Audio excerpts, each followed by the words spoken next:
আজকে আমি স্টেজে আসার আগে একটা ভিডিও দেখছিলাম, আমার কাছে একটা ভিডিও ক্লিপ একজন পাঠাইছে। এনায়েতুল্লাহর মতো পাগল ওইটাও কাফের থেকে অনেক সরে আসছে। তাহিদি গিয়াসি ওই পাগলটারে দুইটা চটকনা দিয়া এখানে ঢুকায় দিলে দেখবেন যে আপনাদের লাইনে কথা বলছে। যে বলতেছে তার নাম মানে তারেক মনোয়ার। আও বাটফার করেন না, উনি তো আরে 1990 করেন না, উনি তো একটা দলের আলেম, তো আমরা সম্মানিত কথা করি। তো উনি ওয়াজের মধ্যে আজকে বলতেছে নতুন ওয়াজ, আগের ওয়াজ না, নতুন ওয়াজ। সে বলতেছে এনায়েতুল্লাহ আব্বাসী অনেক কুফুরি টুফুরি করছে, এখন বলে ঠিক হইছে। আর আমার কথা বলছে তাহিরে দুইটা চটকানা দিয়া জেলে বইরা দিল, ওরা আস্তে আস্তে আমরা লাইনে ওয়াজ করব।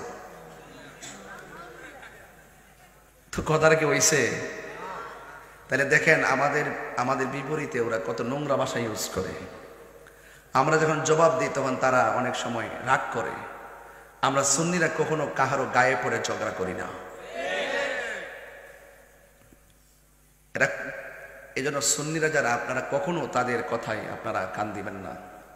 এই সমস্ত অপশক্তিগুলো কখনোই সুন্নিদের আপন ছিল না। কথা বলেন ঠিক না বেঠিক? শটকানা দিলেই ঠিক হয়েছে বোকা? আমার কি শটকানা দিলে জেলে নিয়ে পড়লে, ওই জেলে নিয়ে পড়লে যত ধরনের ডলার এবং বান্ডেল দিলে আমি আমার আদর্শ লড়াইলাম? এটা তোমরা লড়াইতে পারো, সুন্নিরা লড়াইতে পারো না।